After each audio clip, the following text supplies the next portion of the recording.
بسم الله الرحمن الرحيم رب اشرح لي صدري ويسر لي أمري واحلل عقدة من لساني يفقه قولي.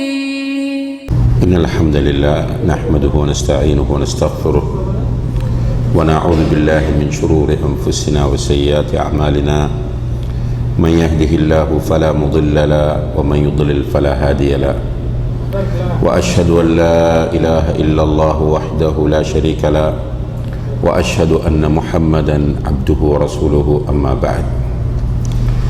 اللهم علمنا ما جهلنا وذكرنا ما نسينا ووفقنا لصالح الأعمال يا رب العالمين. கண்ணியத்திற்குரிய பெரியோர்களே, சகோதர சகோதரிகளே, அல்லாஹ் ஜல்ல ஷானஹு தஆலாவுடைய பேரருளால் அவனுடைய மார்க்கத்தை சரியான முறையில் அறிந்து கொள்ள வேண்டும், நம்முடைய வாழ்க்கையில் அதை கடைப்பிடித்து ஜன்னத்துல் ஃபிர்தௌஸை அடைந்து கொள்ள வேண்டும் என்ற ஒரு தூய்மையான நோக்கத்தோடு இந்த வகுப்பிலே நாம் எல்லோரும் கலந்தவர்களாக இருந்து கொண்டிருக்கின்றோம். அல்லாஹு தஆலா இந்த வகுப்பின் மூலம் பூரணமான பயனை நம் எல்லோருக்கும் தர வேண்டும் என்று முதலிலே பிரார்த்தித்துக் கொள்கின்றேன். அன்புள்ள சகோதர சகோதரிகளே, இன்றைய காலத்தின் தேவை மன்ஹஜு ஸலஃப் என்கிற ஒரு தலைப்பில் சில முக்கியமான செய்திகளை இங்கே நினைவுபடுத்துமாறு நான் வேண்டப்பட்டிருக்கின்றேன். ஸலஃப், ஸலஃபி, ஸலஃபியா என்கிற பிரயோகங்கள் இன்று பரவலாக பேசப்படுவதை நாம் கேட்கிறோம். சிலர் நான் ஸலஃபி என்று சொல்வதிலும் நான் ஸலஃபியா கொள்கையை சார்ந்தவன் என்று சொல்வதிலும் மகிழ்ச்சி அடைகிறார்கள், சந்தோஷப்படுகிறார்கள். இன்னும் சிலருக்கு ஸலஃப், ஸலஃபியா என்கிற வார்த்தைகளை கேட்டால் சங்கடமாகவும் வெறுப்பாகவும் இருக்கிறது. இன்னும் சிலர் ஸலஃபி என்கிற வார்த்தையை ஒரு பயங்கரமான வார்த்தையாக பார்த்து கொண்டிருப்பதையும் அறிமுகப்படுத்தி கொண்டிருப்பதையும் பார்க்கிறோம். ஐரோப்பிய நாடுகளிலே அந்த வார்த்தையை தவிர்த்து கொண்டால் நல்லம் என்றுதான் பேசும்போது சகோதரர்கள் ஆலோசனை சொல்லுவார்கள். ஸலஃபி என்கிற வார்த்தையை நீங்கள் தவிர்த்து கொண்டால் ஆரோக்கியமாக இருக்கும் என்று சொல்வார்கள். உண்மையிலேயே இந்த ஸலஃப், ஸலஃபி, ஸலஃபியா என்கிற வார்த்தைகள் பெரும்பாலும் தவறாக புரியப்பட்ட வார்த்தைகளாகவே காணப்படுகின்றன. ஒன்றுமே புரியாமல் கொஞ்சம் பேர் ஸலஃபியா, ஸலஃப் என்று பேசிக் கொண்டிருக்கிறார்கள். இன்னும் சிலர் இது என்ன என்றே புரியாமல் இருக்கிறார்கள். இவர்கள் ஸலஃபி என்கிறார்கள், ஸலஃபியா என்று சொல்கிறார்கள், இது என்ன ஒரு புதுமையான விஷயமாக இருக்கிறது என்று கேட்கிறார்கள். அதனால் தமிழ்நாடு போன்ற இடங்களிலே அதை ஒரு 5வது மதுஹப் என்று கூட சொல்லுவார்கள். ஸலஃபி என்கிற ஒரு மதுஹப் இப்போது புதிதாக தோற்றம் பெற்றிருக்கிறது என்று சொல்வார்கள். மேற்குலகம் ஸலஃபி என்பதை ஒரு பயங்கரவாத கொள்கையாக பார்த்து கொண்டிருப்பதை நாம் பார்க்கிறோம். இப்போ மன்ஹஜு ஸலஃப் என்றால் என்ன என்பதை அறிவதற்கு முன்னால் ஸலஃப், ஸலஃபியா என்றால் என்ன என்பதை அறிந்து கொள்வது நம்முடைய கடமையாகும். ஸலஃப் என்கிற வார்த்தை பொதுவாக பயான்களிலே அதிகமாக பயன்படுத்தப்படும், ஸலஃபு சாலிஹீன்கள் என்று. அதே போன்று நிறைய பேருடைய பெயர்களுக்கு முன்னால் இப்போது ஸலஃபி என்கிற வார்த்தையும் பயன்படுத்தப்படுகிறது. உதாரணமாக இஸ்மாயில் ஸலஃபி என்று சொல்வார்கள், அல்லது சிலருடைய பெயர்களுக்கு பின்னால் கேரளாவில் ஹுசைன் சலஃபி என்பார்கள். இப்படி ஒருடைய பேருக்கு பின்னால் சலஃபி என்கிற வார்த்தையும் பயன்படுத்தப்பட்டு கொண்டு வருவதை நாம் பார்க்கிறோம். இதுவும் இந்த கோணத்தில் பார்க்கிறவர்கள் ஒரு மദ്രസா சலஃபியா என்கிற மദ്രസா அதிலே படிக்கிறவரை சலஃபி என்று சொல்வார்கள். ஸ்ரீலங்காவிலே தாரு தௌஹீத சலஃபியா என்ற ஒரு மദ്രസா இருக்கிறது. அதிலே படித்து வெளியாகக்கூடியவர்களை சலஃபி என்று சொல்வார்கள். இந்தியாவிலே பனாரஸிலே ஜாமியா சலஃபியா என்ற ஒரு யூனிவர்சிட்டி இருக்கிறது. அதிலே படித்து வெளியாகிறவர்களை சலஃபி என்று சொல்வார்கள். பாகிஸ்தானிலும் ஜாமியா சலஃபியா என்ற ஒரு மദ്രസா இருக்கிறது. அதில் படித்து வெளியாகக்கூடியவர்களை சலஃபி என்று சொல்வார்கள். உண்மையிலேயே சலஃப் என்று சொன்னால் என்ன அர்த்தம் என்று நாம் பார்க்கிற போது, முன்னோர்கள் முன் சென்றவர்கள் என்பது அதனுடைய நேரடி அர்த்தமாகும். முன்னோர்கள் அல்லது முன் சென்றவர்கள் என்பது அதனுடைய நேரடி அர்த்தமாக இருந்து கொண்டிருக்கிறது. இஸ்லாமிய வழக்கில் நம்ம இஸ்லாம் பேசும்போது, இஸ்லாமிய கொள்கை பற்றி பேசும்போது சலஃப் என்று நாம் பேசுவது யாரை குறிக்கும் என்று கேட்டால், முதல் நிலையில் நபிகள் நாயகம் ஸல்லல்லாஹு அலைஹி வஸல்லம் அவர்களுடைய தோழர்களை, சஹாபாக்களை சலஃப் என்று அழைக்கப்படும். அதே போன்று தாபிஈன்களையும் சலஃபுகள் என்று சொல்வார்கள். மூன்றாவதாக தபஅ தாபிஈன்களையும் சலஃபுகள் என்று சொல்வார்கள். இந்த சலஃபுகள் என்று பிரயோகிக்கப்படுவது சஹாபாக்கள், தாபிஈன்கள், தபஅ தாபிஈன்கள். இதை எங்கிருந்து எடுத்தார்கள் என்று கேட்டால், நபிகள் நாயகம் ஸல்லல்லாஹு அலைஹி வஸல்லம் அவர்கள் ஒரு முத்தவாத்திரான ஹதீஸ், மிகவும் ஆதாரபூர்வமான நம்பகமான ஹதீஸிலே சொல்கிறார்கள், ஹைருன் நாஸி கர்னி, மனிதர்களில் சிறந்தவர்கள் என்னுடைய நூற்றாண்டை சேர்ந்தவர்கள். சும்மல்லதீன யலூனஹும், அதற்கு அடுத்ததாக அவர்களை தொடர்ந்து வரக்கூடியவர்கள். சும்மல்லதீன யலூனஹும், பிறகு அவர்களை தொடர்ந்து வரக்கூடியவர்கள். இதில் ரசூலுல்லாஹி அலைஹி வஸல்லம் அவர்கள் அவர்களுடைய காலத்தை சொல்கிறார்கள். அவர்களுடைய காலத்தில் வாழ்ந்தவர்கள் சஹாபாக்கள், அவர்களை தொடர்ந்து வரக்கூடியவர்கள் தாபிஈன்கள், அவர்களை தொடர்ந்து வரக்கூடியவர்கள் தபஅ தாபிஈன்கள். இந்த மூன்று குழுக்களும் அல்லது இந்த மூன்று காலப்பகுதியையும் சேர்ந்தவர்கள் தான் சலஃபுகள் என்று இஸ்லாமிய பிரயோகத்தில் குறிக்கப்படுவார்கள். இந்த மூன்று காலத்தில் வாழ்ந்த நல்ல மனிதர்களுடைய வழியில் பயணிக்கிறவர்கள் சலஃபிகள் என்று அழைக்கப்படுவார்கள். ரெண்டுக்கும் வித்தியாசம். சலஃப் என்பவர்கள் மூன்று காலத்திலும் வாழ்ந்தவர்கள். அந்த மூன்று காலத்திலும் வாழ்ந்தவர்கள் வாழ்ந்த ஸ்டைலில் தங்களுடைய வாழ்க்கை முறையை அமைத்துக் கொள்ளக்கூடியவர்கள் சலஃபிகள் என்று சொல்லப்படுவார்கள். சலஃபி என்பது சிங்குலர், ஒருமை, சலஃபியூன் என்பது பன்மை. இந்த மூன்று நூற்றாண்டிலும் வாழ்ந்த அந்த மூன்று காலப்பகுதியிலும் வாழ்ந்த மக்களை பொறுத்தவரையில் ரசூல் ஸல்லல்லாஹு அலைஹி வஸல்லம் அவர்கள் அவர்களை சிறந்தவர்கள் என்று சொல்லியிருக்கிறார்கள். சிறந்தவர்கள் என்று சொன்னால் எதில் அவர்கள் சிறந்தவர்கள்? பொதுவாகவே ஹைருன் நாஸ், மனிதர்களில் சிறந்தவர்கள் என்னுடைய காலத்தைச் சேர்ந்தவர்கள், அவர்களை துயர்ந்து வரக்கூடியவர்கள், அவர்களை துயர்ந்து வரக்கூடியவர்கள் என்று சொல்லிவிட்டார்கள்.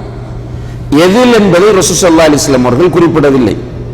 ஆனால் இங்கே பொதுப்படையாக அல்லாஹ்வுடைய தூதர் சொல்லி இருப்பதனால் எல்லா விஷயங்களிலும் அந்த மூன்று சாராரும் சிறந்தவர்கள் என்பதை நாம் புரிந்து கொள்ள வேண்டும். எல்லா விஷயங்களிலும் ஈமானில் அவர்கள் சிறந்தவர்கள், அகீதாவில் அவர்கள் சிறந்தவர்கள், அமலிலே அவர்கள் சிறந்தவர்கள், குர்ஆன் சுன்னாவை புரிவதிலே அவர்கள் சிறந்தவர்கள். எந்தெந்த நல்ல விஷயங்கள் எல்லாம் வருகிறதோ அவை அனைத்திலும் அவர்கள் சிறந்தவர்கள் என்று நபிகள் நாயகம் ஸல்லல்லாஹு அலைஹி வஸல்லம் அவர்கள் அவர்களுக்கு சான்று பகர்ந்து விட்டார்கள். எனவே இந்த விஷயத்தில் நமக்கு சந்தேகம் வரக்கூடாது. இந்த ஹதீஸ் புகாரி, முஸ்லிம் உட்பட பல ஹதீஸ் கிரந்தங்களில் பதிவு செய்யப்பட்டிருக்கக்கூடிய மிக ஆதாரபூர்வமான ஒரு ஹதீஸ் ஆகும். இந்த மூன்று நூற்றாண்டுகளிலும் வாழ்ந்தவர்கள் சலஃபுகள், அவர்களுடைய வழியில் பயணிக்கக்கூடியவர்கள் சலஃபிகள் என்று அழைக்கப்படுவார்கள். அந்த காலத்தில் இருந்த கொள்கை, அந்த காலத்தில் இருந்த நடைமுறை, இவை அனைத்தையும் ஒன்று சேர்த்து ஸலஃபியா என்று அதற்கு அழைக்கப்படும்.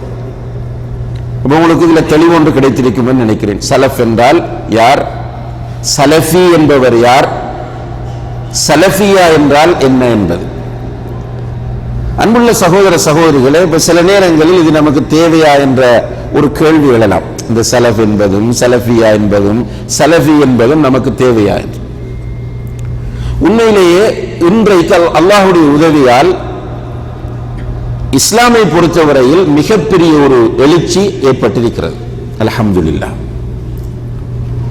ஒரு 40 வருடங்களுக்கு முன்னால் நீங்கள் பார்த்தால் இஸ்லாம் பேசக்கூடியவர்களாக இருப்பவர்களும் இஸ்லாத்தில் கவனம் செலுத்துகிறவர்களும் வயோதிபர்களாகத்தான் இருப்பார்கள்.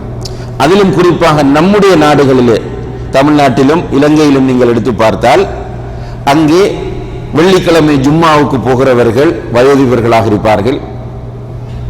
ஹுத்பா ஓத வருகிறவர் கூட ஒரு லெப்பை, ஸ்ரீலங்காவில் லெப்பை என்று சொல்லுவாங்க. ஏனென்றால் ஒரு ஆலிமாக அவர் இருக்க மாட்டார்.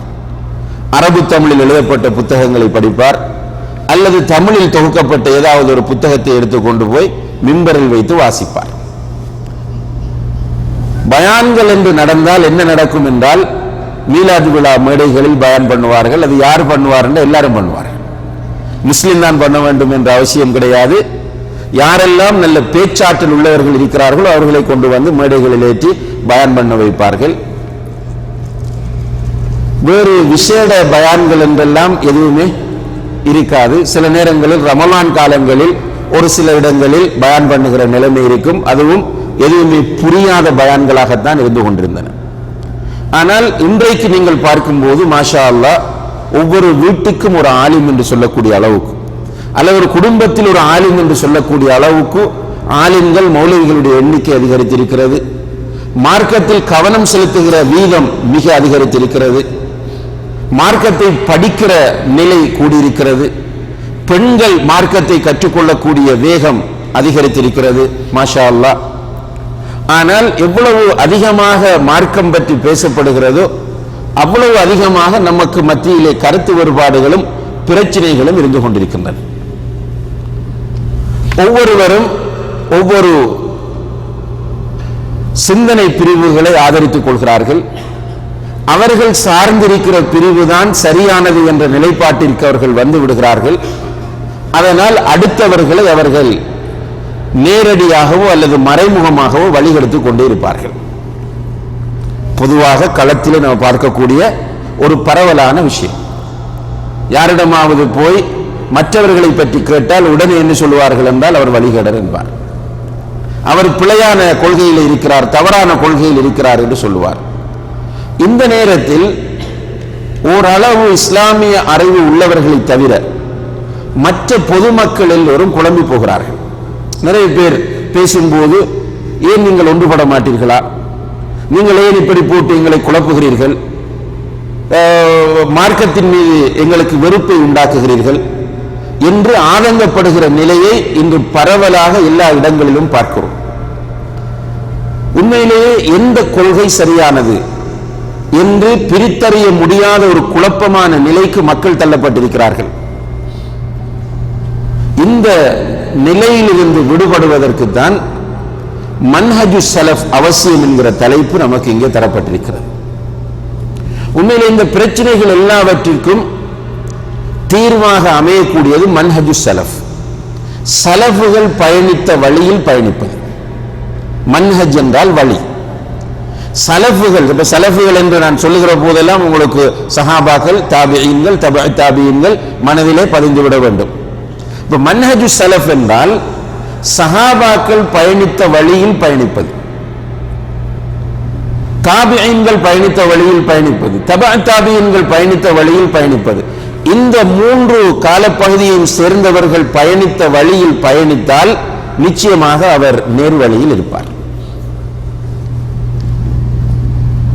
புதிதாக நம்மை பொறுத்தவரையில் மனிதனிடத்தில் இருக்கக்கூடிய ஒரு பலவீனம் என்னவென்றால், அவனுக்கு எதையெல்லாம் நாம தர்க்க ரீதியாக தெளிவுபடுத்துகிறோமோ அப்போது அவனுடைய லாஜிக், அவனுடைய தர்க்கவியல் அதை ஏற்றுக்கொண்டால் அது சரி என்று நினைப்பான்.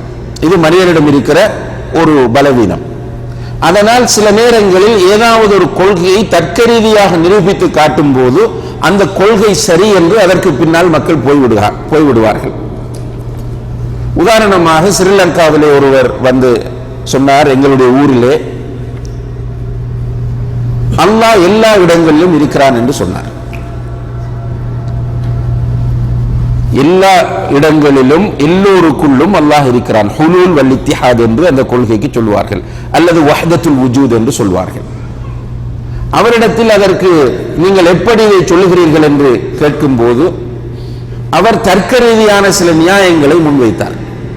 தர்க்க ரீதியான நியாயங்கள் என்றால் உதாரணமாக அவர் சொல்லுவார், ஒரு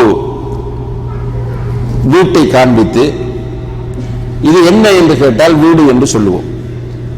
வெளியிலே நின்று அந்த வீட்டை காண்பித்து இது என்ன என்று கேட்டால் வீடு என்று சொல்லுவோம்.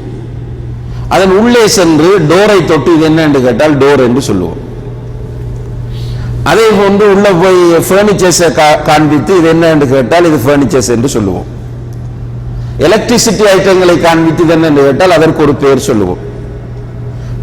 உள்ளே ஒவ்வொன்றுக்கும் ஒவ்வொரு பெயர் வைத்திருக்கிறோம். ஆனால் வெளியே வந்து அது என்ன என்று கேட்டால் என்ன சொல்கிறோம்? வீடு என்று சொல்லுகிறோம்.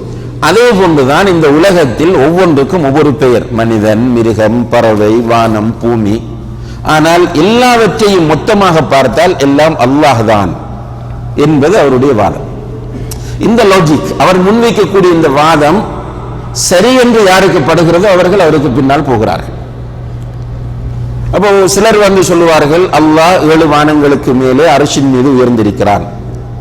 குர்ஆனில் அர் ரஹ்மான் அல் அர்ஷி இஸ்தவா, ரஹ்மான் அர்ஷின் மீது உயர்ந்திருக்கிறான், இதற்கு நீங்கள் என்ன சொல்கிறீர்கள் என்று கேட்டால் அவர் உடனே கேட்பார், மேலே இருக்கிறான் என்று சொன்னால் இப்ப பூமி கோள வடிவமானது, கீழ்ப்பகுதியில் உள்ளவருக்கு மேல் பகுதி ஒன்றிருக்கிறது. அப்ப மேலே என்று சொன்னால் எந்த மேலே நீங்கள் நாடுகிறீர்கள்? நமக்கு மேலே ஒரு பகுதி இருக்கிறது, உதாரணமாக நமக்கு மேலே அமெரிக்கா இருக்கிறது. அப்ப அல்லாஹ் அமெரிக்காவில் இருக்கிறானா என்று இப்படி ஒரு கேள்வியை கேட்பார். கேட்டதும் அந்த அவரிடம் போய் உட்கார்ந்து கேள்வி கேட்கிறவர்களுக்கு அடிப்படை ஞானம் இல்லாதனால் இந்த லாஜிக் ஓகே என்று அவர்கள் ஏற்றுக்கொள்கிறார்கள். சில நேரங்களில் இன்னும் அவர்களை உறுதிப்படுத்துவதற்காக வேண்டிய அவர் சில இன்னும் தர்க்க ரீதியான சில கேள்விகளை கேட்பார். உதாரணமாக நாயும் உருவப்படங்களும் உள்ள வீடுகளுக்கு யார் வர மாட்டாங்க? மலக்குகள் வரமாட்டார்கள். இவர் உடனே என்ன கேட்பார் என்றால், இதை ஹதீஸ் என்று நீங்கள் ஏற்றுக்கொள்கிறீர்களா இல்லையா என்று கேட்பார். அப்ப போய் உட்கார்ந்து இருக்கிறவர் சொல்வார், நான் ஏற்றுக்கொள்கிறேன், ஹதீஸ் தான் அது.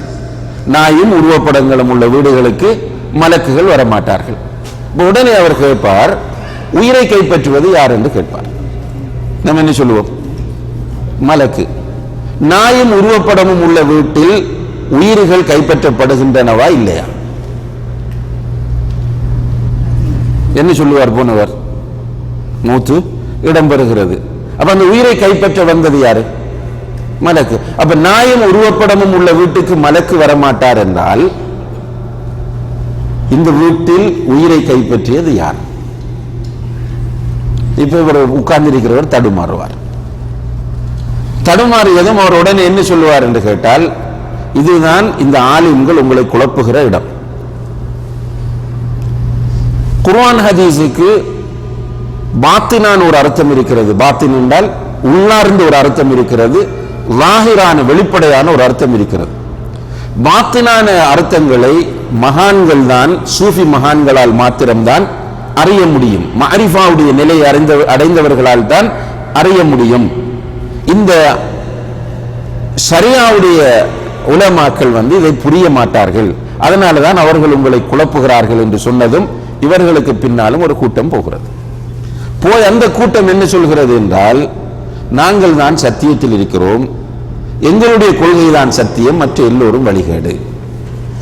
இப்படியாக ஒவ்வொருவரும் அவரவருடைய அக்லுக்கும் அவரவருடைய புத்திக்கும் அவரவருடைய ஹவாவுக்கும் ஏற்ற முறையில் குர்ஆன் ஹதீஸை கொண்டு வந்து பேச ஆரம்பித்தார்கள். இதனால் தான் முஸ்லிம் சமுதாயத்தில் இவ்வளவு பிரச்சனைகள் உருவாகி இருக்கின்றன.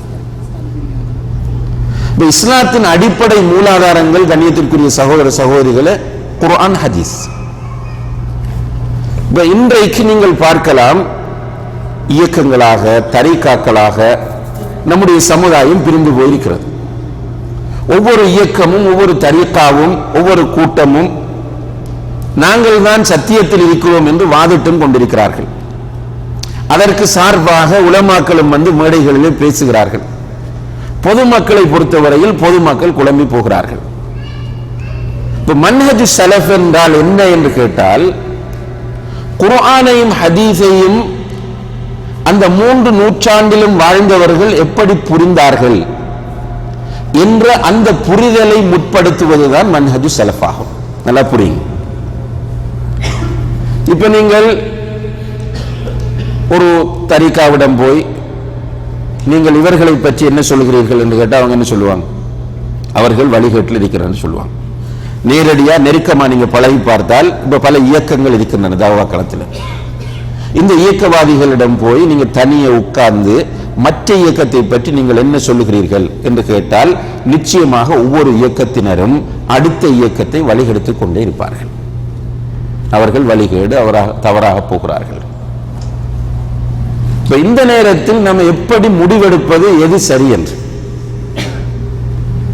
எது சரி என்று முடிவெடுப்பதற்கான ஒரு உரைகள் தான் இந்த மன்ஹஜ் ஸலஃப் என்பது. எப்படி? அல்லாஹ் ஜல்ல ஷானஹு தஆலா நேர்வழிக்கு அடையாளம் சொல்லும் போது சூரத்துல் பக்ராவிலே சொல்லுகிறான், ஃபஇன் ஆமனு பிமிஸ்லி மா ஆமன்தும் பிஹி, நீங்கள் ஈமான் கொண்டிருப்பது போன்று அவர்கள் ஈமான் கொண்டால், நீங்கள் ஈமான் கொண்டிருப்பது போன்று அவர்கள் ஈமான் கொண்டால் ஃபக்கத் இஹ்ததவ், அவர்கள் நேர்வழியை அடைந்து கொள்வார்கள். இந்த வசனம் நபி ஸல்லல்லாஹு அலைஹி வஸல்லம் அவர்களுக்கு இறங்கியது யாரை பார்த்து பன்மையாக பேசியது? முதலில் நீங்கள் ஈமான் கொண்டிருப்பது போன்று என்று யாரை பார்த்து பேசிட்டு கேட்டால் சஹாபாக்களை பார்த்து தான் பேசியது. உண்மையிலே இன்றைக்கு நம்முடைய சமுதாயத்தில் இருக்கக்கூடிய பல பிரிவுகளாகட்டும், ரசூலுல்லாஹி அலைஹி வஸல்லம் அவர்கள் முன்னறிவிப்பு செய்த 73 பிரிவுகளும் இருக்கின்றன. ஒவ்வொரு பிரிவினரிடத்திலும் நீங்கள் போய் கேட்கலாம், ஒருவர் அடுத்தவரை வழிகேடர் என்றுதான் சொல்லுவார். ஷியாக்களிடம் போய் கேட்டால் ஹவாரிஜிகளை வழிகேடர் என்பார்கள், ஹவாரிஜிகளிடம் போய் கேட்டால் முத்தஸிலாக்களை வழிகேடர் என்பார்கள். இப்படி ஒவ்வொருவரும் அடுத்தவரை வழிகேடர் என்று சொல்வார்கள். நம்ம கேட்க வேண்டிய கேள்வி என்னவென்றால், அவரை நீங்கள் வழிகேடு என்கிறீர்கள், இவரை நீங்கள் வழிகேடு என்கிறீர்கள், சஹாபாக்களை பற்றி உங்களுடைய நிலைப்பாடு என்ன? உலகத்தில் ஷியாக்களையும் ஹவாரிஜிகளையும் தவிர வேறு யாருமே சஹாபாக்களை டேமேஜ் பண்றது கிடையாது. ஷியாக்கள் சஹாபாக்களை டேமேஜ் பண்ணினாங்க.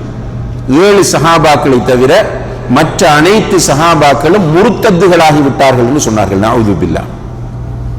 ரசூலுல்லாஹ் வஃபாத்தானதுக்கு பிறகு 7 சஹாபாக்களை தவிர மற்ற அத்தனை சஹாபாக்களும் முர்த்தத்தாகி விட்டார்கள். அந்த முர்த்தத்துகள்ல ஆக உச்சகட்டத்தில் இருந்த முர்த்தத்துகள் யாரு? அபூபக்கர், உமர், உஸ்மான் போன்றவர்கள் ரலியல்லாஹு அன்ஹும். ஷியாக்கள் நாக்கூசாம சிம்பிளாக சொல்லுவார்கள். அதே போல ஹவாரிஜிகள் சஹாபாக்களை காஃபிர்கள் என்று சொன்னார்கள். ஹவாரிஜிகள் வந்து சஹாபாக்களை காஃபிர்கள் என்று சொன்னார்கள். மற்ற உலகத்தில் உள்ள எல்லோருமே சஹாபாக்கள் நேர்வழியில் தான் இருந்தார்கள் என்பதை ஏற்றுக்கொள்வார்கள். இப்ப நமக்கு தெரியும், நம்ம ஷியாக்கள் வழிகேடர்கள் என்பதில் எல்லோரும் ஏகோபித்த கருத்தில் இருக்கிறோம். ஹவாரிஜிகள் வழிகேடர்கள் என்பதில் ஏகோபித்த கருத்தில் இருக்கிறோம். ஆனால் ஏனைய அனைவர் முஸ்லிம் சமுதாயத்தில் உள்ள ஏனைய அனைவரிடமும் போய் நீங்கள் சஹாபாக்கள் நேர்வழியில் இருந்தார்களா வழிகேட்டில் இருந்தார்களா என்று கேளுங்கள். நிச்சயமாக என்ன பதில் வரும்?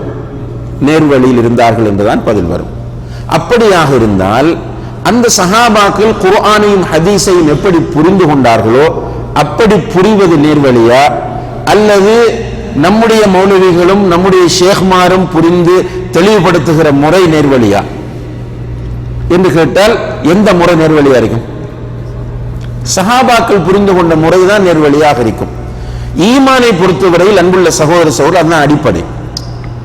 நல்லா புரிந்து கொள்ள வேண்டும். நிறைய பேர் இன்று எப்படி மார்க்கத்தை பார்க்கிறோம் என்றால், நமக்கு மார்க்கம் பற்றிய போதிய ஞானம் கிடையாது.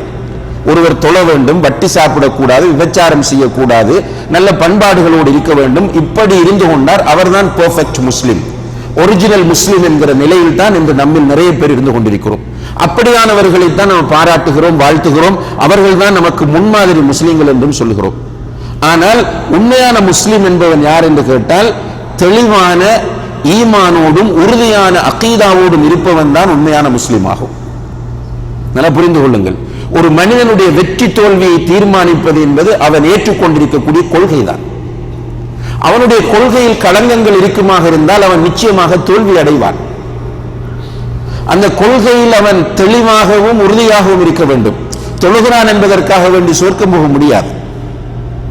அப்படியாக இருந்தால் இந்த உலகத்தில் மிக ஸ்ட்ராங்காக மார்க்கத்தை பின்பற்றியவர்களாக கருதப்பட வேண்டியவர்கள் யார் என்று கேட்டால் ஹவாரிஜிகள். ஹவாரிஜிகள் தெரியும் தானே? நாங்கள் தான் பக்கா முஸ்லீம்கள் என்று அலி ரலியல்லாஹு காலத்தில் வாதிட்டவர்கள் தான் ஹவாரிஜிகள். இமாம்கள் என்ன செய்வாங்கன்னா ஹவாரிஜிகள் அறிவிக்கிற ஹதீஸ்களை எடுக்கலாம் என்று சொல்வார்கள். ஏன் தெரியுமா? ஹவாரிஜிகள் பெரும்பாவம் செய்கிறவர்களை காஃபிர்கள் என்றே தீர்ப்பு கொடுத்துருவாங்க. ஹவாரிஜிகளுடைய பாலிசி என்னென்றால், பெரும்பாவம் செய்யக்கூடியவன் காஃபிர். பொய் சொல்லுவது பெரும்பாவம். எனவே ஒருவன் பொய் சொன்னால் அவர்களுடைய பார்வையில் அவன் காஃபிராகி விடுவான். எனவே அல்லாஹ்வுடைய தூதரின் மீது அவர்கள் பொய் சொல்ல மாட்டார்கள். எனவே அவர்கள் அறிவிக்கிற ஹதீஸை எடுக்கலாம் என்பது இமாம்களுடைய நிலைப்பாடு. ஆனால் ஹவாரிஜிகள் வழிகேடர்கள். ஏன் ஹவாரிஜிகள் வழிகேடர்கள் தெரியுமா? விபச்சாரம் செய்ய மாட்டார்கள், மதுபானம் அருந்த மாட்டார்கள், சூதாட்டத்தில் ஈடுபட மாட்டார்கள், அவதூறு சொல்ல மாட்டார்கள், பொய் சொல்ல மாட்டார்கள், பெரும்பாவங்கள் எதுவுமே செய்ய மாட்டார்கள். செய்தால் இஸ்லாத்தை விட்டு வெளியேறி விடுவார். இபாதத்துடைய விஷயத்தில் பார்த்தீர்களாக இருந்தால் ரொம்பவும் பேணுதலானவர்கள், மிக பேணுதலானவர்கள். உரிய நேரத்திற்கு தொழுவார்கள். தொழுகையை நீங்கள் பார்த்தால் ஆச்சரியப்பட்டு போவீர்கள். அந்த அளவுக்கு அழகாக தொழுகையை நீட்டி நிமிர்த்தி மிக அமைதியாக அந்த தொழுகையை நிறைவேற்றுவார்கள். அழகான முறையில் நோன்பு நோட்பார்கள். நோன்பு பிடித்தால் இப்ப நம்ம மற்றவர்கள் நோன்பு பிடித்தால் சில நேரம் நோன்பை பாதிக்கக்கூடிய காரியங்களை செய்வோம். ஆனால் அவர்கள் நோன்பு பிடித்து விட்டால் அப்படி பேணுதலாக இருப்பார்கள். யாரு? ஹவாரிஜிகள். ரசூல் ஸல்லல்லாஹு அலைஹி வஸல்லம் அவர்களை பற்றி முன்னறிவிப்பு செய்யும் போது இப்படியே சொன்னார்கள், தஹ்கிரூன ஸலாத்தகும் பிஸலாத்திஹிம் வ ஸியாமகும் பிஸியாமிஹிம். அவர்களுடைய தொழுகையை பார்த்து உங்களுடைய தொழுகையை நீங்கள் கேவலமாக கருதுவீர்கள். ஹவாரிஜிகளுடைய தொழுகை முறையை பார்த்துவிட்டு உங்களுடைய தொழுகையை நீங்கள் இழிவாக கருதுவீர்கள். ஹவாரிஜிகளுடைய நோன்பை பார்த்துவிட்டு உங்களுடைய நோன்பை நீங்கள் இழிவாக கருதுவீர்கள். அல்லாஹு அக்பர். ஆனால் ரசூலுல்லாஹி அலைஹி வஸல்லம் அவர்கள் சொல்கிறார்கள், யம்ருகூன மினத்-தீனி கமா யம்ருகு ஸஹ்மு மினர் ரம்யா. ஒரு அம்பை மிருகத்திற்கு நம்ம எய்து விடும் போது அந்த அம்பு போய் குத்தி எப்படி அந்த மிருகத்தை கிழித்துக் கொண்டு வெளியே வருகிறதோ அதே போன்று இவர் இஸ்லாத்திலிருந்து வெளியேறி விடுவார். நல்லா புரியுங்க சகோதர சகோதரிகளே. இப்ப நம்முடைய முஸ்லிம் என்பதற்கு அளவுகோல் என்ன? நல்ல தாடி வச்சுட்டு 5 வக்து தொழுகை முன்சஃப்ல தொழுதுட்டு, வீட்டில் டிவி கிடையாது, ஒரு கிரெடிட் கார்டு கிடையாது கையில, மாஷா அல்லாஹ் பொய் சொல்ல மாட்டார், உம்ராவுக்கு போய் வருவார், ஹஜ் செய்வார், ஹராமான காரியங்களில் எல்லாம் ஈடுபட மாட்டார். உடனே நம்ம சொல்லுவோம் இவர் ஒரு, நம்முடைய பாசையில் சொல்றாங்க, ஒரு ரவுலியா. இவர் முஸ்லிம்னா இப்படித்தான் இருக்க வேண்டும் என்று சொல்லுவோம். இப்படி இருந்தவர்களை பார்த்து ரசூல் ஸல்லல்லாஹு அலைஹி வஸல்லம் அவர்கள் சொல்லுகிறார்கள், அவர்கள் மார்க்கத்தில் இருந்து வெளியேறுவார்கள் என்று. ஏன் வெளியேறுவார்கள் தெரியுமா? அலி ரலியல்லாஹு அன்ஹுடைய காலத்தில் ரியலா நடக்குது. சஹாபாக்கள் நிறைய பேர் இருக்கிறாங்க. இவர்கள் முஆவியா ரலியல்லாஹு அன்ஹு அவர்களுக்கும் அலி ரலியல்லாஹு அன்ஹு அவர்களுக்கும் இடையில் நடைபெற்ற இந்த பிரச்சனைகளை அடிப்படையாக வைத்து சொன்னார்கள், உங்கள் யாருக்கும் மார்க்க அறிவு கிடையாது, மார்க்க பற்று கிடையாது, நாங்கள் தான் பெர்ஃபெக்ட் முஸ்லிம்ஸ் என்று சொல்லி ஒரு குரூப்பாக அவர்கள் ஒன்று சேர்ந்து முஸ்லிம்களை விட்டு பிரிந்து தனியே போறாங்க. ஹவாரிஜ் என்பது ஹரஜையிலிருந்து வந்தது. உங்களுக்கு தெரியும், முஹ்ருஜ் வெளியே, மஹ்ரஜ், மஹ்ரஜ் என்றால் ஹரஜையிலிருந்து வந்த எக்ஸிட். ஹவாரிஜ் என்று சொன்னால் முஸ்லிம் சமுதாயத்தில் இருந்து ஒதுங்கி வெளியே போனவர்கள். அலி ரலியல்லாஹு அன்ஹு அவர்களுக்கு செய்த பைஅத்தை முறித்துக் கொண்டு வெளியே போனவர்கள். அவங்க போய் ஒரு இடத்துல உட்கார்ந்து நாங்கள் தான் உண்மை முஸ்லிம்கள் என்று பிரச்சாரம் செய்து கொண்டிருக்கிறார்கள். இந்த நேரத்தில் இப்னு அப்பாஸ் ரலியல்லாஹு அன்ஹுமா அவர்களிடத்தில் போகிறார்கள். போனால் ஆயிரக்கணக்கானவர்கள் போய் அவர்களுக்கு சொன்ன செய்தி என்னென்றால், முதல்ல இப்னு அப்பாஸ் எல்லாருக்கும் தெரியும். போய் அவங்க இப்னு அப்பாஸ் ரலியல்லாஹு அவர்கள் இப்படி ஒரு அறிமுக உரை நிகழ்த்துகிறார்கள். நான் அலி இப்னு அபி தாலிப் ரலியல்லாஹு அவர்களிடமிருந்து வந்திருக்கிறேன், ரசூல் ஸல்லல்லாஹு அலைஹி வஸல்லம் அவர்களுடைய மருமகனிடமிருந்து வந்திருக்கிறேன், அமீருல் முஃமினீனிடமிருந்து வந்திருக்கிறேன். இங்கே நீங்கள் ஆயிரக்கணக்கானவர்கள் உட்கார்ந்திருக்கிறீர்கள், உங்களில் ஒருவர் கூட நபித்தோழர் கிடையாது, உங்களில் ஒருவர் கூட நபித்தோழர் கிடையாது. நீங்கள் குர்ஆனையும் ஹதீஸையும் ஆதாரம் காட்டுகிறீர்கள், அந்த குர்ஆன் வசனத்தையும் ஹதீஸையும் நீங்கள் புரிந்து கொண்ட முறையில் நபித்தோழர்களில் ஒருவர் கூட புரிந்து கொள்ளவில்லை.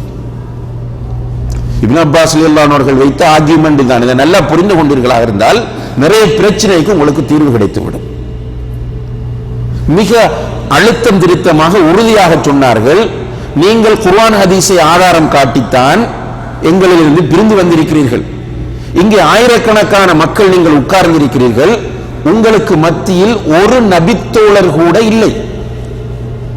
இது எதை காட்டுகிறது என்றால், நீங்கள் புரிந்து கொண்ட அந்த பாணியில், அந்த முறையில் நபித்தோழர்கள் யாருமே குர்ஆன் ஹதீஸை புரிந்து கொள்ளவில்லை. எனவே இதிலிருந்து என்ன புரிகிறது? நிச்சயமாக நீங்கள் அனைவரும் வழிகேட்டில் இருக்கிறீர்கள் என்பது புரிகிறது. நன்றாக சிந்தியுங்கள், முடிவெடுங்கள் என்று சொல்லி இப்னு அப்பாஸ் ரலியல்லாஹு அன்ஹு அந்த இடத்திலிருந்து வரும்போது இஹ்லாஸோடு அந்த இடத்தில் இருந்த மக்கள் நிறைய பேர் தௌபா செய்து இப்னு அப்பாஸ் ரலியல்லாஹு அன்ஹு அவர்களோடு மீண்டு வந்தார்கள். அன்புள்ள சகோதர சகோதரிகளே, மார்க்கம் எல்லோரும் பேசலாம். இன்னைக்கு முஸ்லிம் அல்லாதவர்கள் நிறைய பேர் மார்க்கம் பேசுகிறார்கள். நிறைய வெப்சைட்டுகள் இருக்கின்றன. முஸ்லிம் செய்கிறது கிடையாது, கிறிஸ்டியன் செய்கிறான். அரபு மொழியில புகாரி முஸ்லிமை டேமேஜ் பண்றதுக்காக வேண்டிய அவர்கள் மார்க்கம் பேசிக் கொண்டிருக்கிறார். புகாரியில குர்ஆனிலும் ஹதீஸிலும் முரண்பாடு இருக்கிறது. இப்படி நான் முஸ்லிம்ஸ் வெப்சைட் நடத்துகிறார்கள். வரலாற்றுக்கும் குர்ஆன் ஹதீஸுக்கும் இடையில் முரண்பாடு இருக்கிறது என்று வெப்சைட் நடத்துகிறார்கள். எல்லாரும் இஸ்லாம் பேசலாம். ஆனால் எல்லோருக்கும் என்ன ஆசை இருக்க வேண்டும் என்றால், நான் சரியான வழியில் பயணிக்க வேண்டும், இறுதியில் நான் வெற்றி அடைய வேண்டும், நான் சார்ந்திருக்கிற இயக்கம் வெற்றி அடைய வேண்டும் என்று நினைப்பவன் முஸ்லிமாக இருக்க முடியாது. நான் சார்ந்திருக்கிற ஷேக் வெற்றி அடைய வேண்டும், அவரை நான் நிலைநிறுத்தி காட்ட வேண்டும் என்று நினைப்பவன் முஸ்லிமாக இருக்க முடியாது.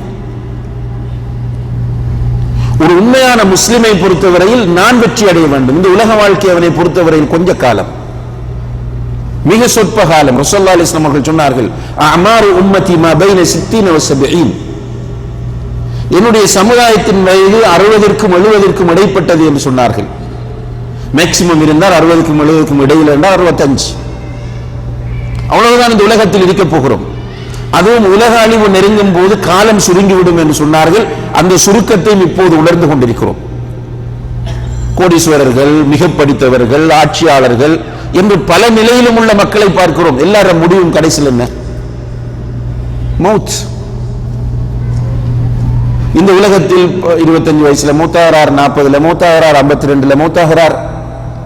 எதிர்பார்க்காமல் மூத்தாகிற மௌத்துகளை நாம் பார்க்கிறோம். விபத்துகள் என்று கேள்விப்படுகிறோம், அனர்த்தங்கள் என்று கேள்விப்படுகிறோம். இதிலிருந்து நாம் விதிவிலக்கானவர்கள் கிடையாது.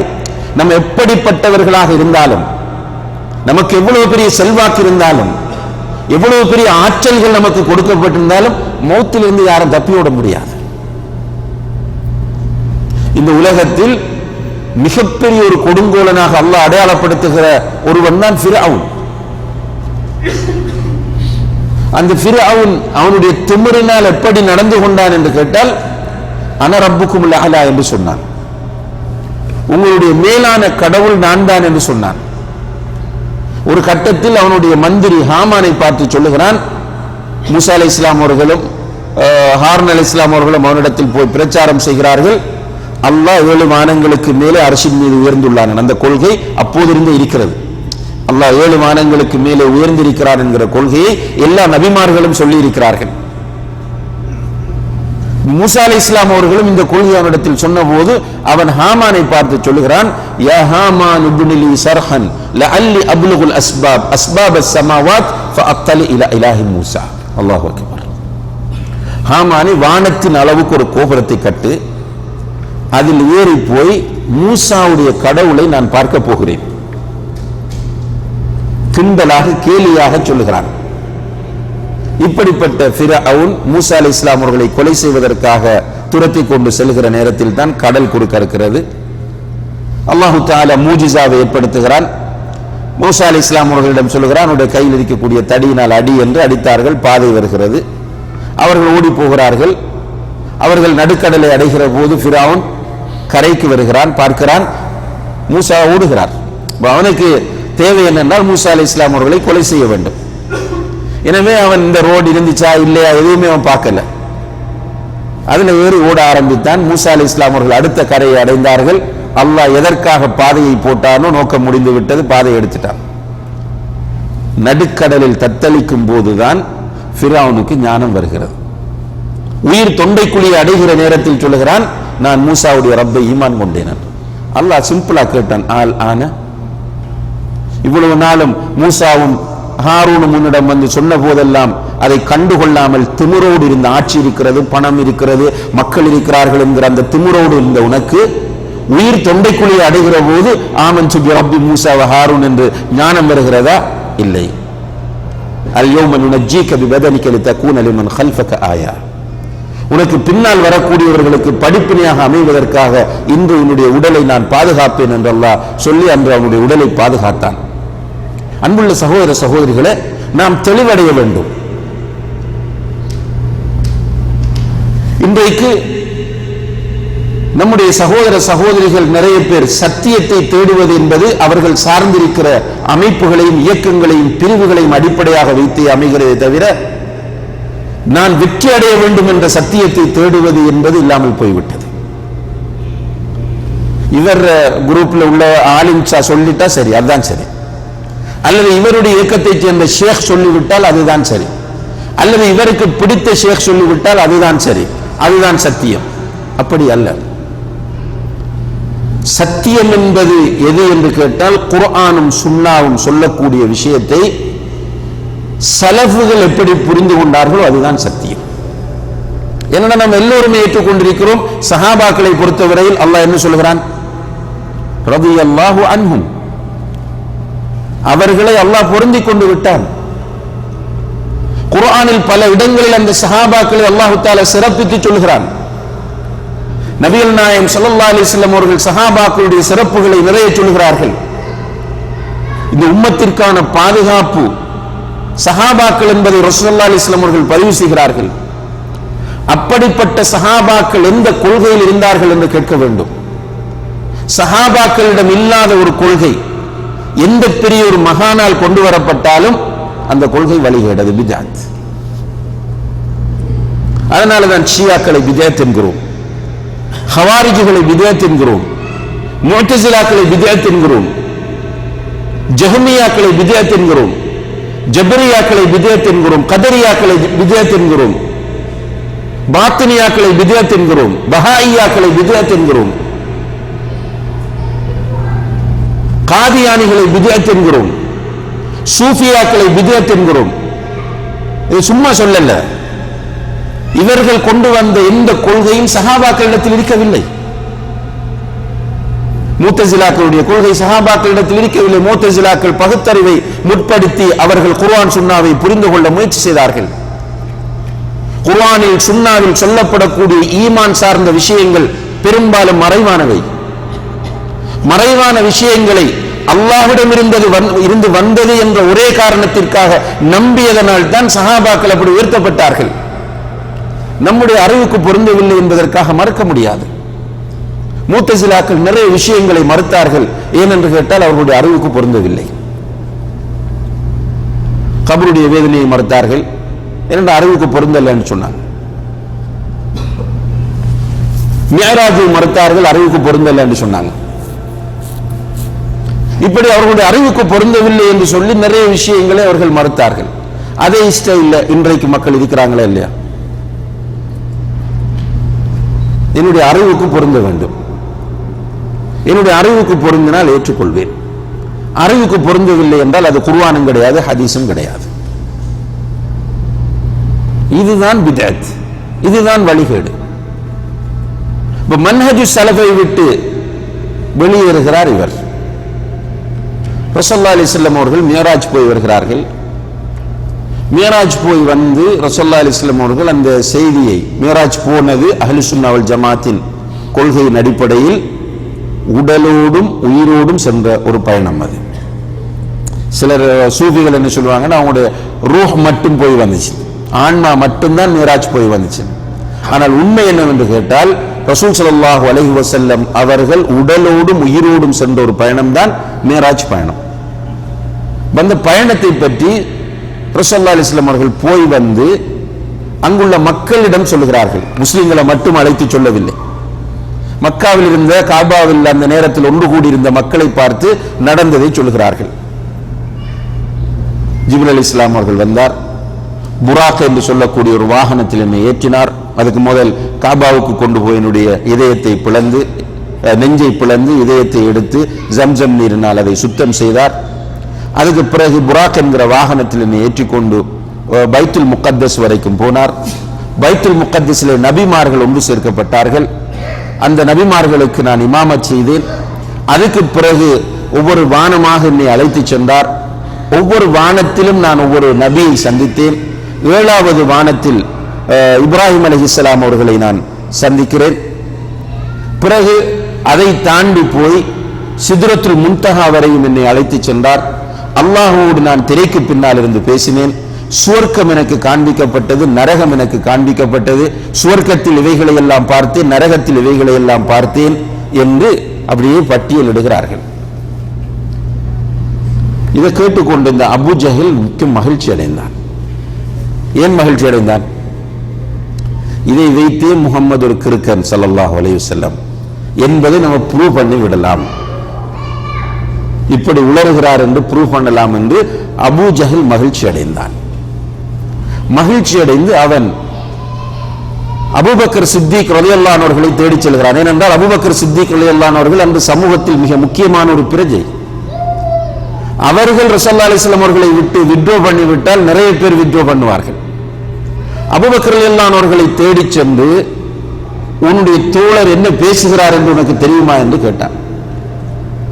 அபூபக்கர் ரலியல்லாஹு அன்ஹு அவர்கள் சொன்னார்கள், நான் அவரை சந்திக்கவில்லை, என்ன நடந்தது என்று கேட்கிறார்கள். சொல்லுகிறான், இப்படி இவர் போனாராம், இப்படி இப்படி எல்லாம் நடந்தது என்று சொல்லுகிறார். என்று சொன்னபோது அபூபக்கர் சித்திக் ரலியல்லாஹு அன்ஹு அவர்கள் அவனிடம் கேட்டார்கள், உண்மையிலேயே முஹம்மது ஸல்லல்லாஹு அலைஹி வஸல்லம் அவர்கள் இதை சொல்லி இருந்தால் நிச்சயமாக அது உண்மையாகவே இருக்கும். முஹம்மது ஸல்லல்லாஹு அலைஹி வஸல்லம் அவர்கள் இதை சொல்லி இருந்தால் நிச்சயமாக அது உண்மையாகவே இருக்கும்.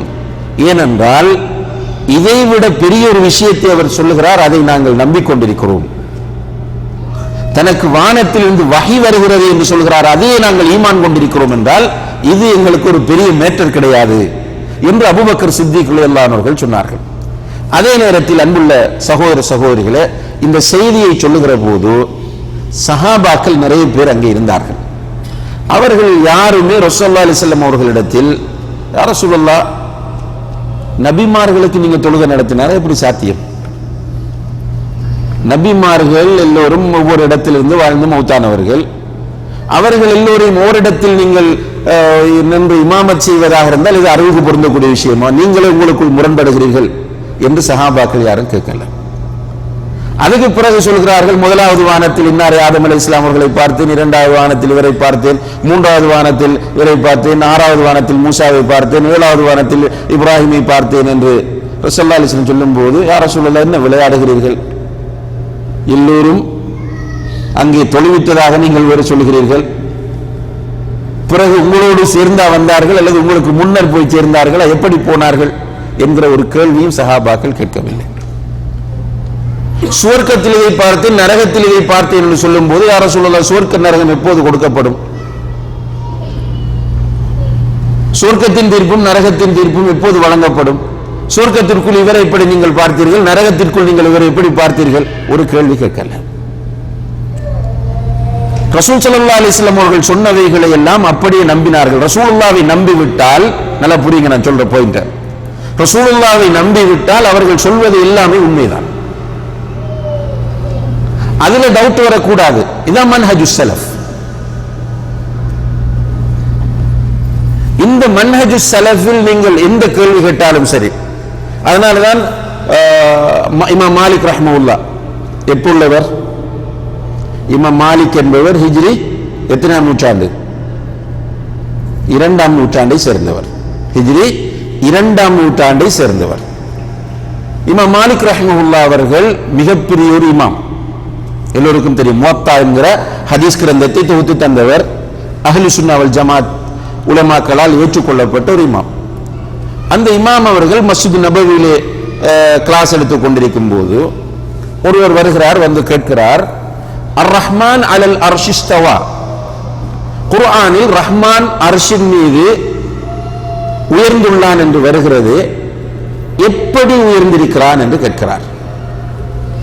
நல்ல கேள்வி புரியும். அல்லாஹ் அர்ஷின் மீது உயர்ந்திருக்கிறான். இப்ப வந்தவர் என்ன கேட்கிறார் என்றால், குர்ஆனில் 7 இடங்களிலே ரஹ்மான் அர்ஷின் மீது உயர்ந்துள்ளான் என்று வருகிறது.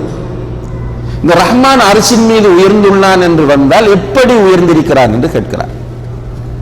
கேட்டவுடன் இமாம் மாலிக் ரஹ்மத்துல்லாஹ் என்ன பதில் சொல்லணும்?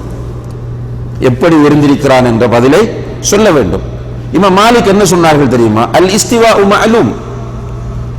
இஸ்திவா என்கிற அரபு சொல்லுக்குரிய கருத்து உனக்கு தெரியும். வல் கைஃபு கைரு மஅலூம். வல் கைஃபு கைரு மஅலூம். எப்படி உயர்ந்துள்ளான் என்பது தெரியாது. வல் ஈமானு பிஹி வாஜிப். அல்லாஹ் அர்ஷின் மீது உயர்ந்திருக்கிறான் என்பதை நீ ஈமான் கொள்வது உனக்கு வாஜிபாகும். ஏனென்றால் குர்ஆனில் சொல்லிவிட்டான். 4வது அவர்கள் சொன்ன விஷயம் தான் இங்கே முக்கியமான விஷயம். வஸ்ஸுஆலு அன்ஹு பித்ஆ. வஸ்ஸுஆலு அன்ஹு பித்ஆ. அல்லாஹ் அர்ஷின் மீது எப்படி உயர்ந்துள்ளான் என்று கேள்வி கேட்பது பித்அத் என்றார்கள். அல்லாஹ் அர்ஷின் மீது எப்படி உயர்ந்திருக்கிறான் என்று கேள்வி கேட்பது பித்அத் என்றார்கள். ஏன் பித்அத்னு சொன்னாங்க? யாராவது?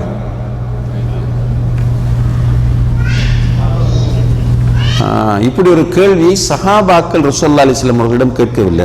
சின்ன விஷயமாக எடுத்துக்கொள்ளாதீர்கள் தயவு செய்து. இது அடிப்படையான ஒரு விஷயம். இது இமாம் மாலிக் ரஹ்மத்துல்லாஹ் அவர்கள் சொல்கிறார்கள், எப்படி அல்லாஹ் உயர்ந்துள்ளான் என்று நீ கேள்வி கேட்பது பித்அத் என்றார்கள். ஏன் பித்அத் என்றால், நபித்தோழர்கள் மத்தியில், அரபு தெரிந்த நபித்தோழர்கள் மத்தியிலே அல்லாஹ்வுடைய தூதர் இந்த குர்ஆன் வசனத்தை ஓதி காண்பிக்கும் போது எப்படி உயர்ந்துள்ளான் என்று ஒரு நபித்தோழர் கூட கேட்கவில்லை. அல்லாஹ் உயர்ந்துள்ளான் என்று நம்பினார்கள். சஹாபாக்களுடைய மன்ஹஜில் நீ இருந்தால் அல்ஹம்துலில்லாஹ் நீ வெற்றி பெற்று விடுவாய். ஒவ்வொன்றா எந்த கேள்வி வந்தாலும் சரி, உங்களிடம் என்ன கேள்வி வந்தாலும், என்ன ஒரு புதிய விஷயம் வந்தாலும் உடனே நம்ம கேட்க வேண்டியது, சஹாபாக்கள் இந்த விஷயத்தில் எப்படி இருந்தார்கள்.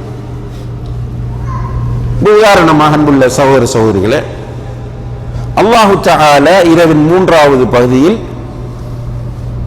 எங்க வரான்? கீழ்வானத்திற்கு இறங்குகிறான். இரவின் 3வது பகுதியில் கீழ்வானத்துக்கு இறங்குகிறான். இதை ரசூல் ஸல்லல்லாஹு அலைஹி வஸல்லம் அவர்கள் சஹாபாக்களிடம் சொன்னார்கள். சஹாபாக்கள் யாராவது ரசூலுல்லாஹ்விடம் கேட்டார்களா, யா ரசூலல்லாஹ், அல்லாஹ் இரவின் 3வது பகுதியில் கீழ்வானத்திற்கு இறங்கினால் அந்த நேரத்தில் அர்ஷில் யார் இருப்பார் என்று? அர்ஷ் வெறுமையாகி விடுமா என்று கேட்டார்களா? கேட்கவில்லை.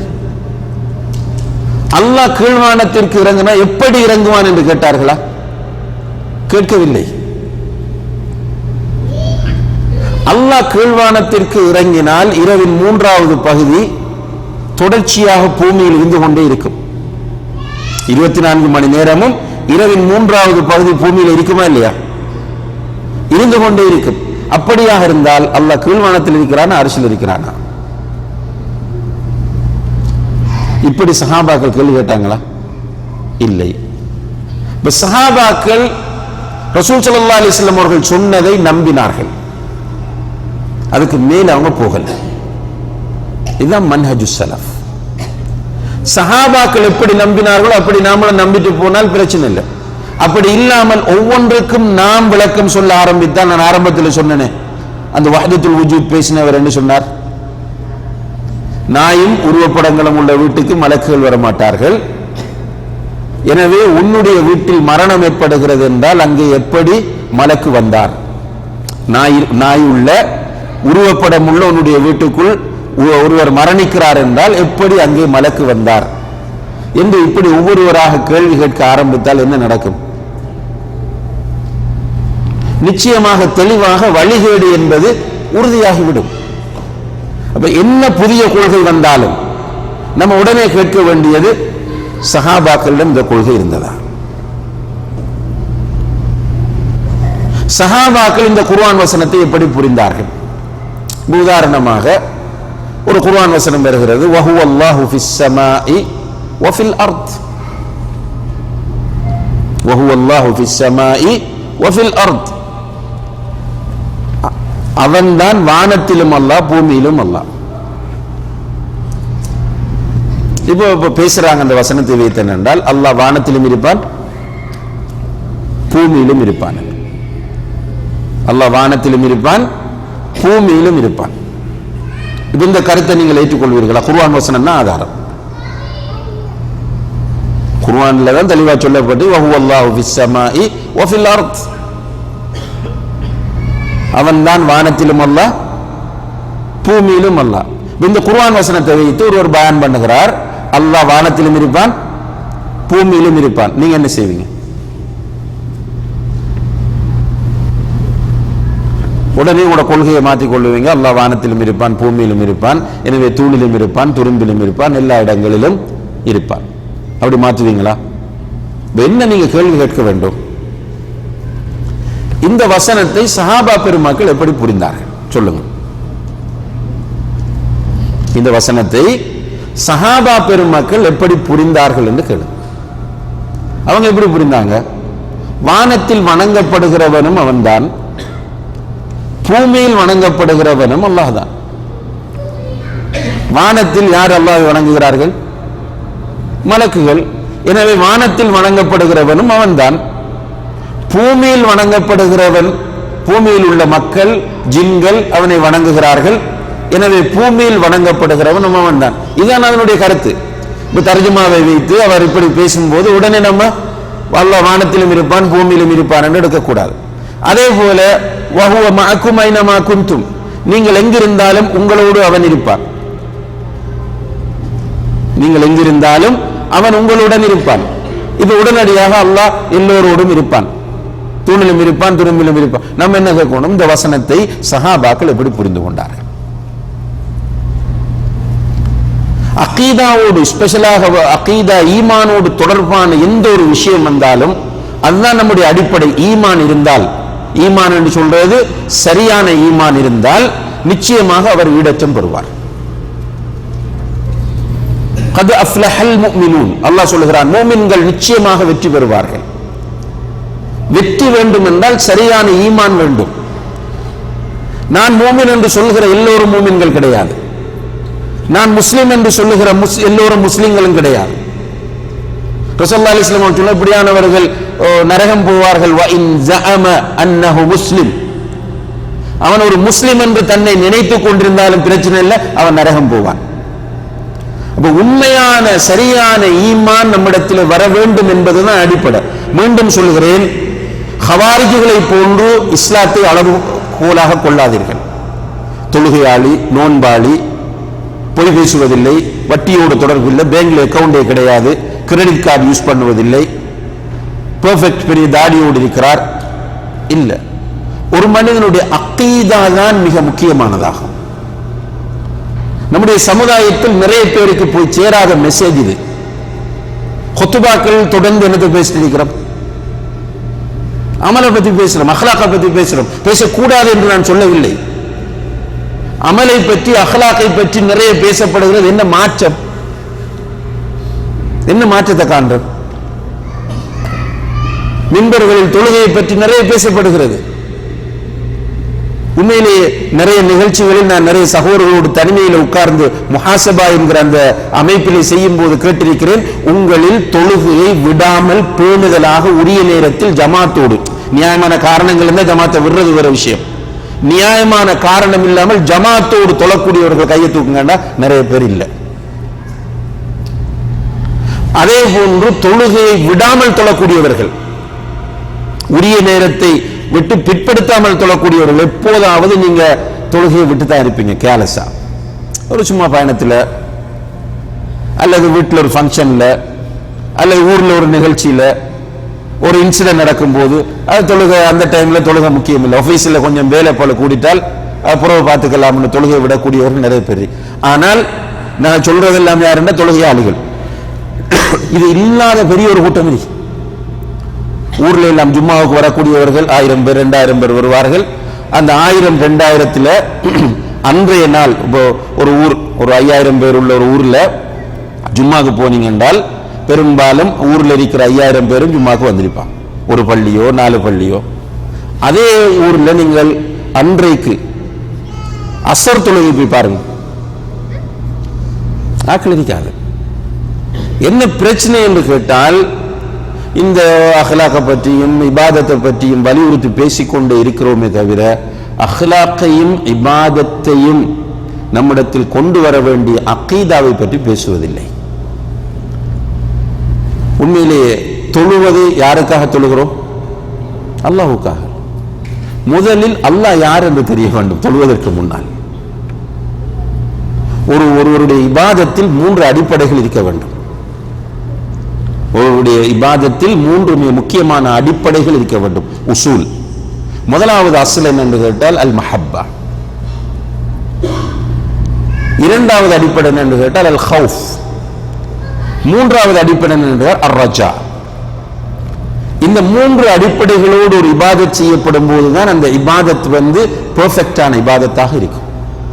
மஹப்பா என்று சொன்னால் யாரை வணங்குகிறோமோ அவனை நேசித்த நிலையில் அந்த வணக்கத்தை செய்வது. யாரை வணங்குகிறோமோ அவனை நேசித்த நிலையில் அந்த வணக்கத்தை செய்வது. நிர்பந்தத்தில் செய்கிறது ஒரு பெர்ஃபெக்டான இபாதத்தாக அமையாது. நரகத்தில் போட்டுவார்ன்றதுக்காக மட்டும் தொழக்கூடாது. அல்லாஹ்வை நாம் நேசிப்பது நம்முடைய ஃபர்து ஐன், ஒவ்வொருவருக்கும் கட்டாய கடமை. எப்படி நேசிக்க வேண்டும்? நம்முடைய உயிரை விட மேலாக, நம்முடைய பிள்ளைகளை விட மேலாக, நம்முடைய பெற்றோரை விட மேலாக, நம்முடைய மனைவியை விட மேலாக, கணவனை விட மேலாக, உடன்பிறப்புகளை விட மேலாக, நம்முடைய வீட்டை விட மேலாக, நம்முடைய வியாபாரத்தை விட மேலாக அல்லாஹ்வை நேசிக்க வேண்டும். ஆனா உண்மையாக அல்லாஹ்வை நேசிக்கிறோம் அந்த அளவுக்கு கேட்டால் கிடையாது. ஏன் அல்லாஹ்வை நேசிக்கவில்லை என்றால் அல்லாஹ்வை தெரியாது. சரியான முறையில் அல்லாஹ்வை பற்றிய ஞானம் இல்லை. அதே போன்று இரண்டாவது அடிப்படை என்று கேட்டால் அல் ஹவுஃப். ஹவுஃப் என்று சொன்னால் இந்த இபாதத்தை செய்யாமல் விட்டால் அல்லாஹ் என்னை தண்டிப்பான் என்கிற பயம். அல்லாஹ்வுக்கு அஞ்ச வேண்டும், அல்லாஹ்வை பயப்பட வேண்டும். அந்த பயம் எப்போது வரும் என்றால் அல்லாஹ்வை அறிந்தால் தான் வரும்.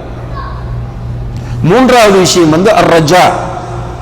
நான் அல்லாஹ்வை நேசித்து அவனுக்கு பயந்து தொழுகிறேன், நிச்சயமாக அல்லாஹ் என்னுடைய தொழுகையை ஏற்றுக்கொள்வான், என்னுடைய நோன்பை ஏற்றுக்கொள்வான், நான் செய்யக்கூடிய திக்ரை ஏற்றுக்கொள்வான், எனக்கு சுவர்க்கத்தை தருவான் என்ற ஆதரவு. உண்மையிலே நமக்கு அல்லாஹ்வை பற்றி நிறைய பேருக்கு தெரியாது. என்ன படித்திருக்கிறோம் என்று கேட்டால் ஒன்றுமில்லை. அல்லாஹ்வை பற்றி என்ன படித்திருக்கிறீர்கள்? அல்லாஹ்வுடைய அஸ்மாக்கள் தெரியுமா? அல்லாஹ்வுடைய சிஃபாத்துகள் தெரியுமாண்டா இல்லை. அகீதாவுடைய விஷயம் செகண்டரியாக மாறிவிட்டது. இதனால் மக்கள் அகீதாவுடைய விஷயத்திற்கு முக்கியத்துவம் செலுத்தாமல் உலக விஷயங்களை பார்க்கிறார்கள். நமக்கு இருப்பதற்கு இடமில்லை, வாழ்வதற்கு இடமில்லை, நமக்கு அப்படி நடக்கிறது, விபச்சாரம் நடக்கிறது, அநியாயம் நடக்கிறது, சூதாட்டம் நடக்கிறது, கொலை நடக்கிறது, கொள்ளை நடக்கிறது. இந்த கோணத்தில் மட்டுமே பார்க்கிறோம். இதுவும் பார்க்கப்பட வேண்டிய பகுதிதான். ஆனால் இது சீராக வேண்டும் என்றால் அகீதா வர வேண்டும். அந்த அகீதாவில் உள்ள விஷயம் தான் இந்த மன்ஹஜு ஸலஃப் என்பது. ஈமான் கொள்ளும் போது சரியான முறையில் ஈமான் கொள்ள வேண்டும் என்றால் ஸலஃபு ஸாலிஹீன்கள் எந்த ஈமானில் இருந்தார்களோ அந்த ஈமான் நம்மிடம் வர வேண்டும். ஸலஃபு ஸாலிஹீன்கள் குர்ஆன் சுன்னாவை எப்படி புரிந்து கொண்டார்களோ அப்படி புரிந்து கொள்ள வேண்டும்.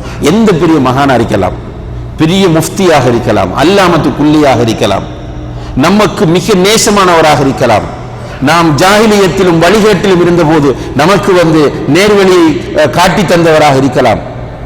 யாராக இருந்தாலும் ஒரு புதிய கொள்கையை அவர் சொல்லும் போது அல்லது ஒரு குர்ஆன் வசனத்திற்கு ஒரு புதிய வியாக்கியானம் விளக்கம் சொல்லும் போது நம்ம கேட்கணும், இது சஹாபாக்களிடம் இந்த விளக்கம்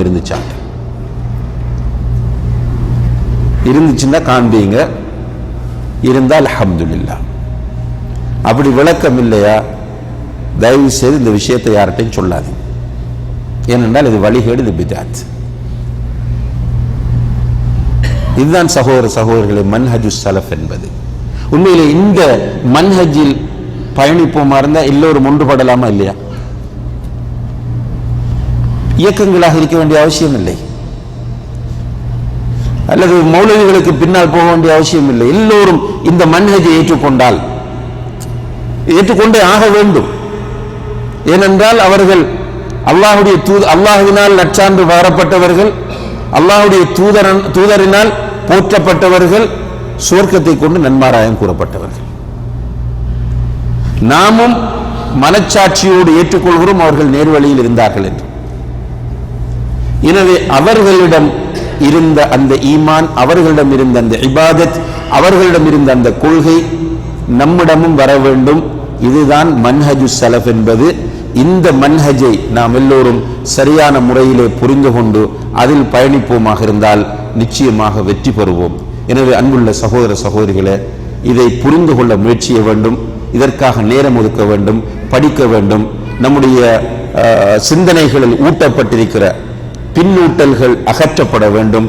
திறந்த மனதோடு தெளிந்த சிந்தனையோடு எப்போதும் சஹாபாக்கள், தாபியன்கள், தபா தாபியன்கள் இவர்கள் குர்ஆன் சுன்னாவை எப்படி புரிந்தார்கள் என்பதை எல்லா விஷயங்களிலும் நாம் புரிந்து கொள்ள முயற்சி செய்ய வேண்டும். எல்லாம் வல்ல அல்லாஹ் ஜல்ல ஷானஹு தஆலா அதற்கு நம் எல்லோருக்கும் தௌஃபீக் செய்வானாக.